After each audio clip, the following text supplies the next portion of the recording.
Hey, boy, howdy. Uh, it's Hyper Baroque, and we should be fucking recording if this app is doing what the fuck it's supposed to do. Um, I don't know why the fuck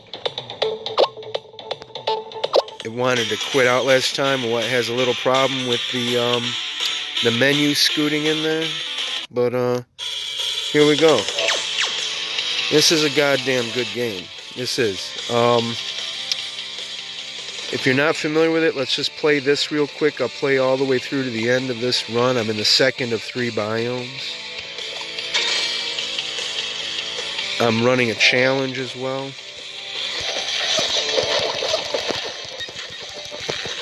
And really,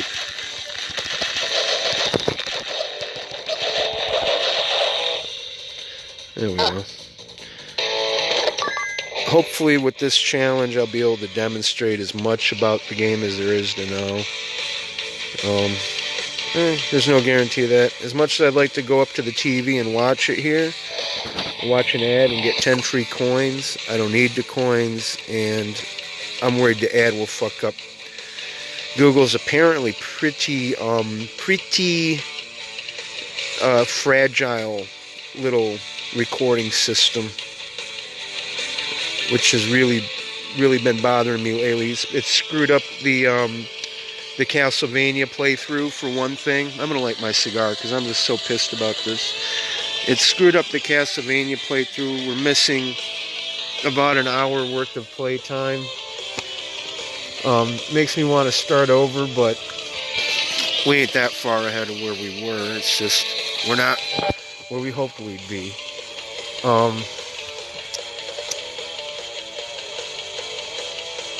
And then just now it tried to fuck me up on this one too. Now, it's not like I'm trying to monetize. I don't care if I swear at this point.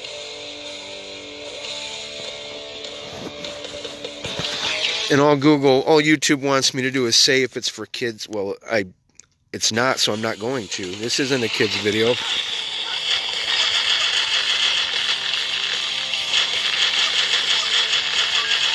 But all the same, like, I just want to record things, get my persona out there. If I want to do stuff for kids later on, I'll do that. This ain't it. Like, I'm just playing games. That's all I'm doing. I'm just playing games, and people can watch them and see how they feel about the games. Is my only hope. It's my only fucking hope. So, fucking whatever.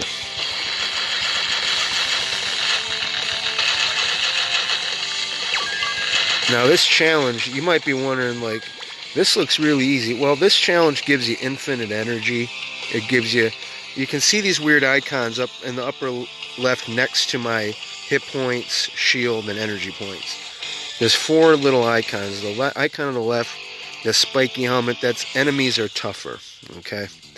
And then the next one, 2 X's with the green in the middle, that means every time I would normally get a buff to choose, instead of getting the usual 3 choices, it only gives me 1 choice. I gotta take each buff it offers me. The third one, that kind of swole-looking helmet, this swole-looking dude getting all vibed up, that's gigantism. That's why my icon looks so big. My character is like twice the normal size. And I have about twice the normal hit points. And fourthly, infinite energy. So the 2 first things are handicaps, and the 2 latter things are benefits. And that's how challenges work with this game. If these were the throwing icicles, I'd get them. But then spike knives, just the only reason I got this rainbow is because I'm hoping to combine it with a Gatling gun for once, and finally pick up the rainbow Gatling gun. That'd be nice. None of these buff statues are what I want, and I don't want to spend money on them for nothing.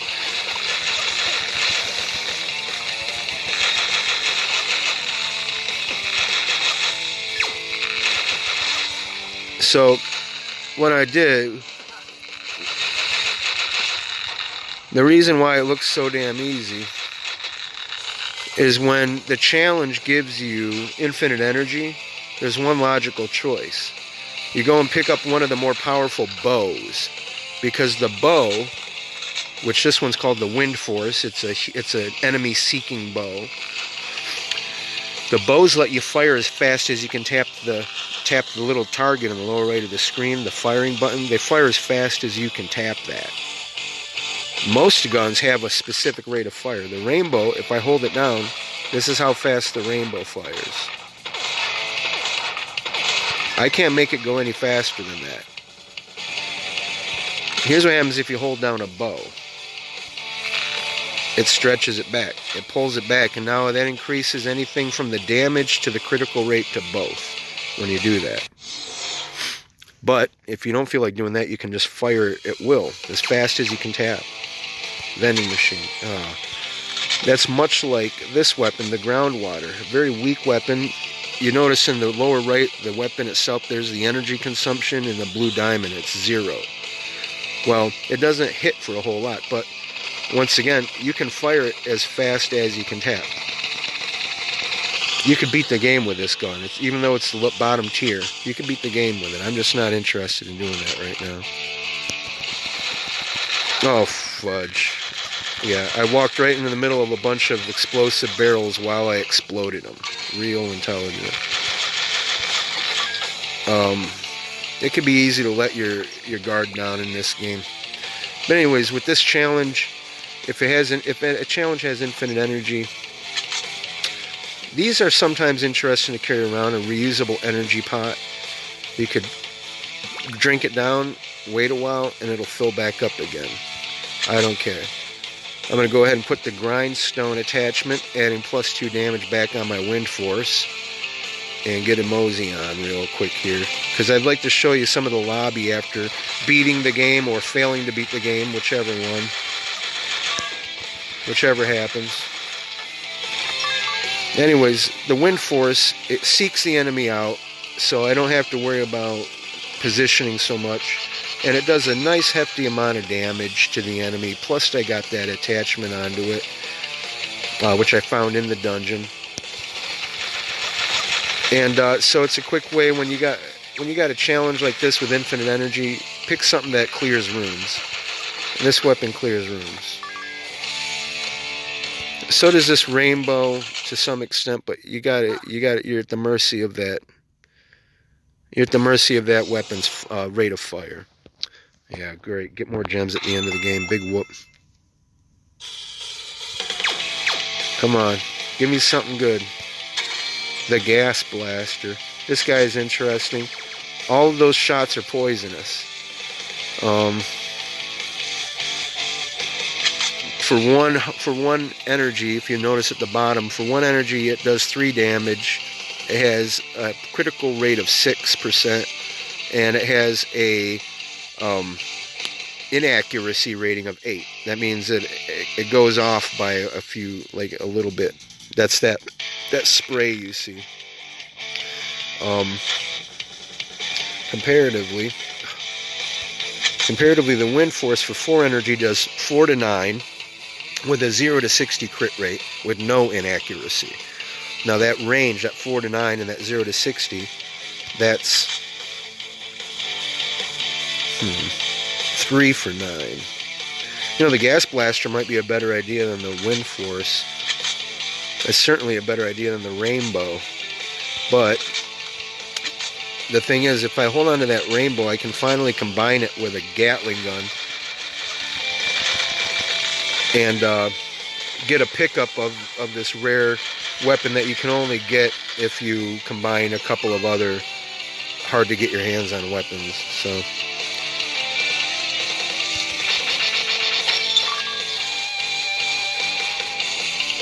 So we're just going to keep on moseying with the same setup. Now sometimes you see these bats coming out of me. That's this player character class. That's the vampire. I guess they're not really classes. I mean, there's just the one vampire. And there's the one of each player character. Shotgun Galaxy. Such a fun little weapon. And This is interesting, of course, the sickle, a melee weapon. They don't typically cost any energy to swing, the melee weapons. Some of them do pretty good damage. That sickle has an interesting effect where you can hold it down and release it and it swings all around you. We're almost to the boss of the second biome here.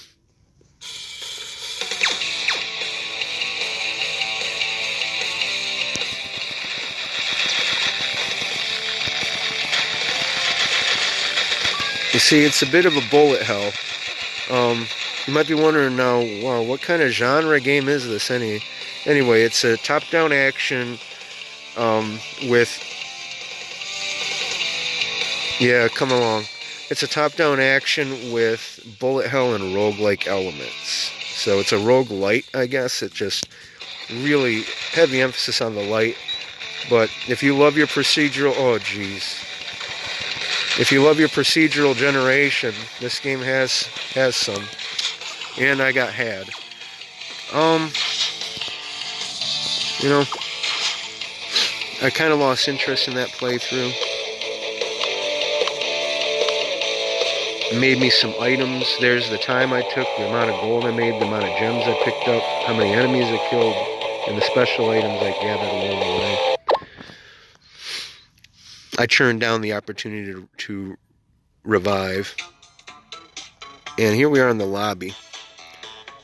You have your priest.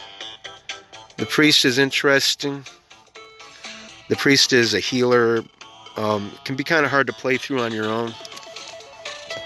But there is team play on this game. I just haven't tried it out. But everybody loves that priest in team play. When you select your character with that little arrow in the bottom right, up pops your skin selection. You can unlock some skins with the in-game gems. Some of them are costly, with real money, but usually not much more than $1, $2. Some of them you gotta pick up bits and pieces to put together the skin. Oh, that's cute. There's a new anime girl for the priest.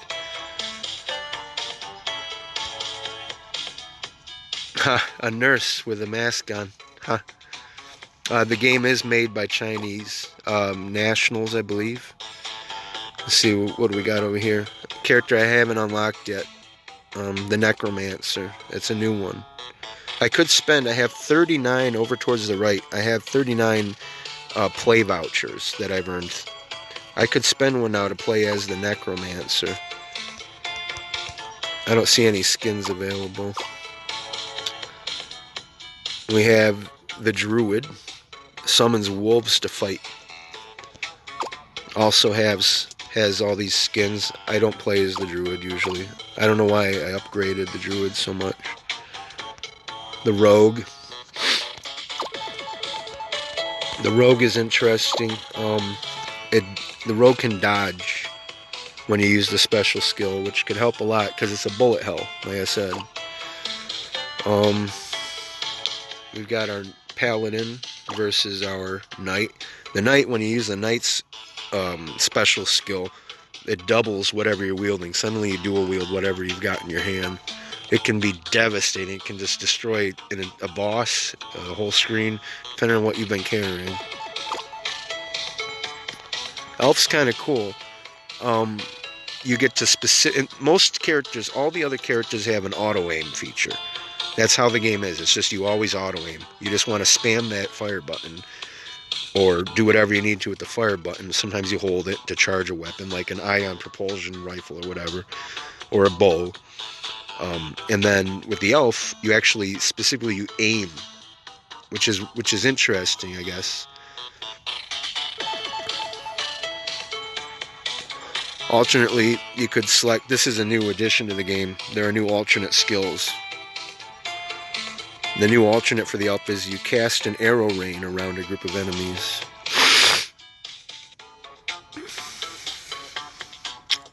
Got the robot. Kind of a fun one. This one, the new skill for the robot is to summon drones. The alchemist over here throws gases out. Where's that engineer? There we go. The engineer. Some people argue the engineer is just a different robot. This one summons a turret. But I usually play the vampire because this class, the vampire doesn't ever have to really worry about health or energy. As long as you can make it through a room, you can suck the next room up for their health and their energy. As long as you can survive a room, you can get to the next one.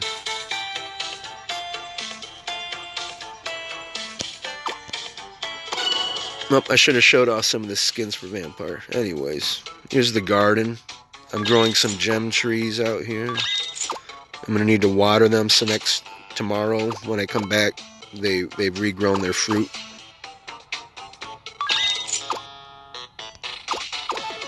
Down here I have a caterpillar fungus. If I eat that, it'll give me gigantism. Or I believe it simply doubles my hit points. I've got a bamboo. It's a weapon you can only get by growing it out here in the garden. It's not all that amazing. But if I feed it to this panda, I get an extra pet for the game. A mandrake. I believe that gives me the buff against poison. And I can unlock some more gardens. I could buy one more plot. They just added 2 more plots here in the recent edition. There's something else out here too that oh, it's the practice dummy. Yeah. Fertilizers to make things grow faster. What is it? The peddler here. What is it, peddler? Yeah, they're ads for new games from the same company.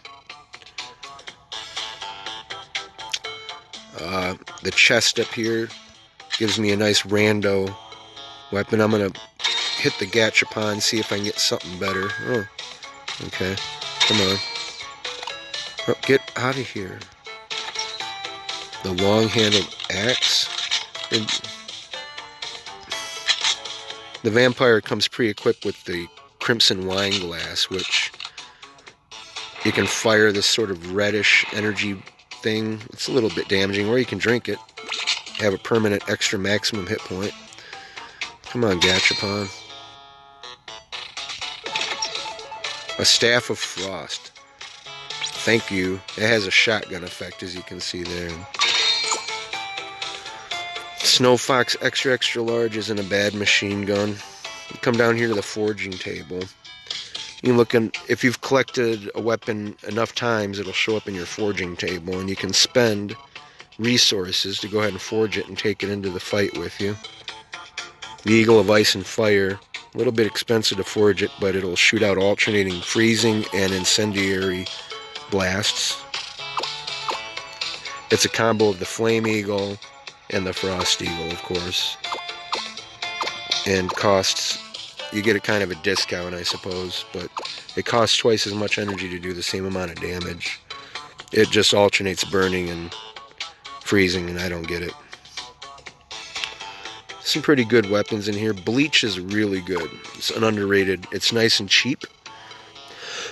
Costs 1 energy per fire, but it does 5 damage. Now that's as good as, like, look at this sniper rifle. 10 damage for 3 energy. Well, I could have hit the person twice with the bleach and done that much damage. And look, the bleach is easier to manufacture. See? Look at these other guns doing things like 3 damage and so on. 3 damage, 2 damage, 4 damage over there. The bleach is a really interesting one.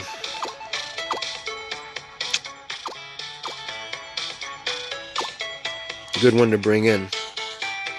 You get your shotguns over here. A lot of these are nice, powerful weapons. I'm real partial to the shotguns.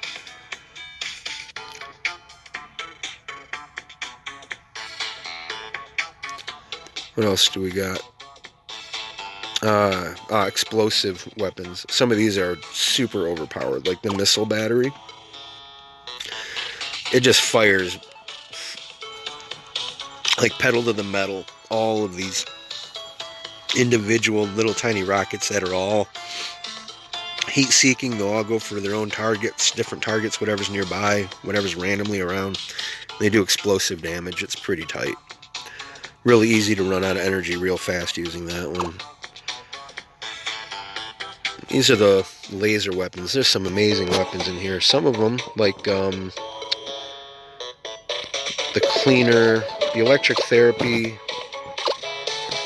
the laser therapy. They're weapons you hold down the fire and they just emanate a beam towards nearby enemies that slowly drains their health out or slowly destroys their health. A lot of, like, the fusion drill is probably the strongest one of those. Other ones in here are just like the laser shotgun. Pretty self-explanatory. It's a powerful weapon right there. I like the Judge, but better than the Judge is the Icebreaker. Similar costs, but you also have to spend one blue magic crystal. Same damage, but it'll also include a freezing effect. Then your bows. Explosive crossbow is classed in here, but it doesn't have that super fast rate of fire. It fires one really damaging bow, 12 hit points, 12 damage points with a large explosive effect. Snow Ape's longbow, I believe this is the one that is pretty much guaranteed to freeze the enemy on a hit.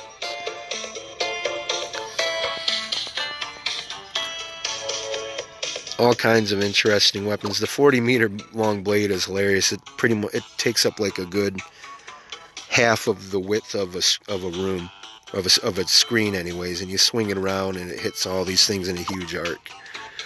A lot of really interesting weapons in the melees here. You have your lightsabers, or as they call them here, laser swords.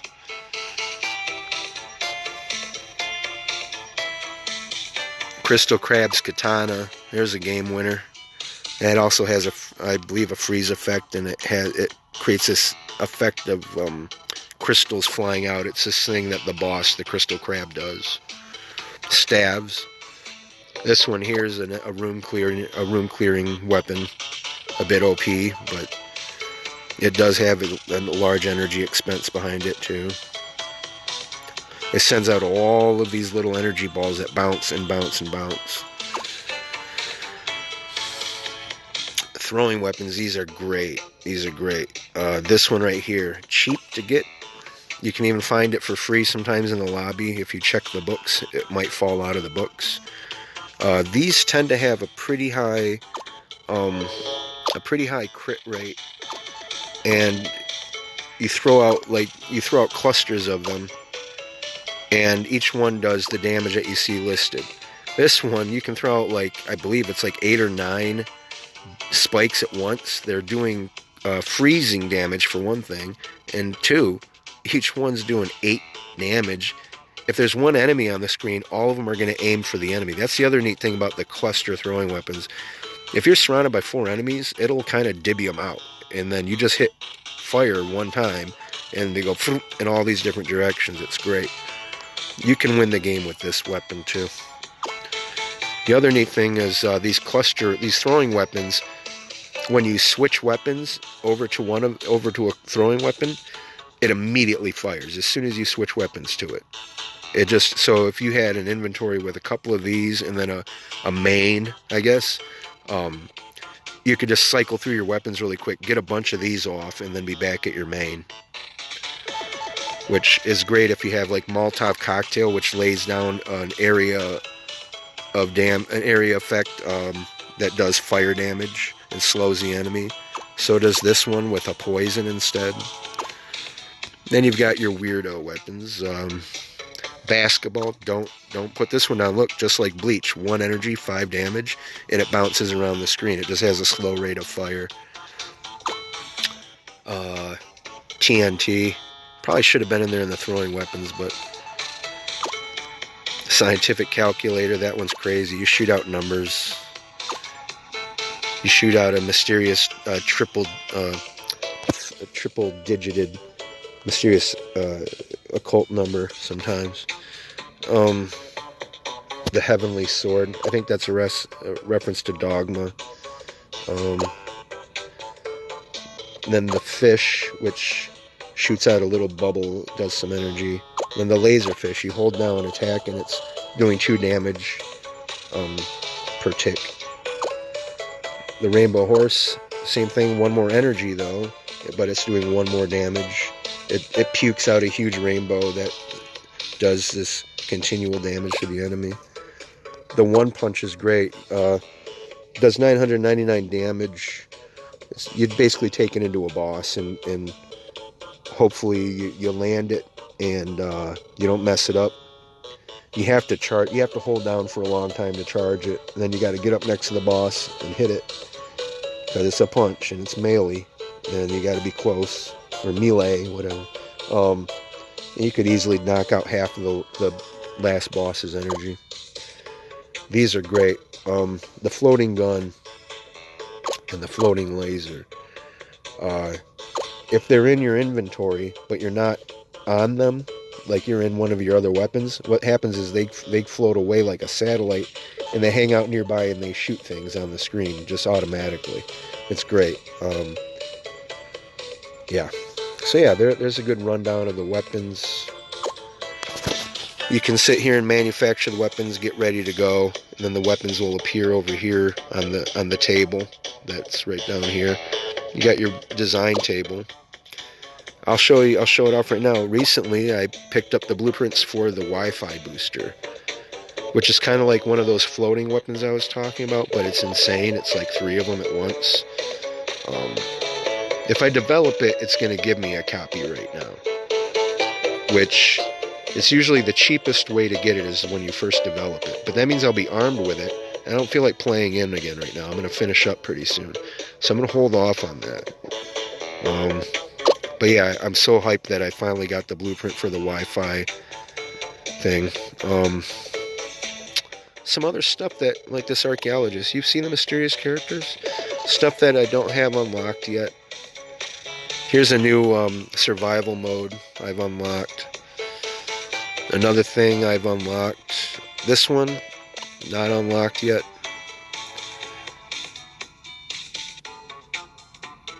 There's the witch there, or the wizard. That's a fun one to play besides the vampire. Then you go downstairs, and downstairs is the gallery. There's all this cool stuff. It's just, showing you your stats on different weapons. I've had 6 wooden crosses in the game. What's this? The satellite floating gun. I've managed to get only 4 of those. Staff of Plague? Really? I didn't know that existed. That's a new one. I must have gotten one of them at some point in time. The P250, yeah, of course I've heard 30 of them. And if you collect enough of a weapon, you get a golden frame around it, but here's one I've got a silver frame, I guess. I don't know. I actually don't know how all that works. And then you can collect rewards for going up to the frames and hitting collect. You can get rewards, but yeah, what's the point? If you're the engineer, you can come down here and fix the motorcycle and use it to just get around. Like, I'm not even going to get into it. It's huge down there. It's enormous. Fucking enormous down there. And that motorcycle can help you get around a lot easier. Man, it sucks that I've got the... Oh, it's just a Staff of Frost. Okay, yeah. So anyways, so that's the game. You go up here, you can get your challenges, There was that challenge I was in earlier. Elite enemies appear more often. Options -2 when you choose your buffs. Gigantism. And infinite energy. If I was to beat the game doing that, I'd get X number of gems and 4 batteries to go in my build. My blueprint table over there. There's other challenges. Just kill 10 elite goblin guards. Get a couple Valkyrie feathers. 1 more miner. I've got that one done. And then when you got one completed, you just go and talk to this guy chewing on the hay over here, the officer, and he'll give you the reward. Every day you can check your. There's a little mailman standing right here. He'll drop you 500 gems. You can open the fridge. You can watch a video for 500 gems, or buy some gems. You talk to this girl, badass travel. You can switch to the badass mode. And I suck at badass mode. It's tough, man. It's the same game, but Oh, another unlock. Oh, the fish tank. It's the same game, but there's a lot more elite enemies. Enemies are faster. They have more hit points, do more damage. It's a clusterfuck. Yeah, so there you go. That's Soul Knight. That's Soul Knight for you. And I urge you to check it out and play it. It's a hell of a fun game.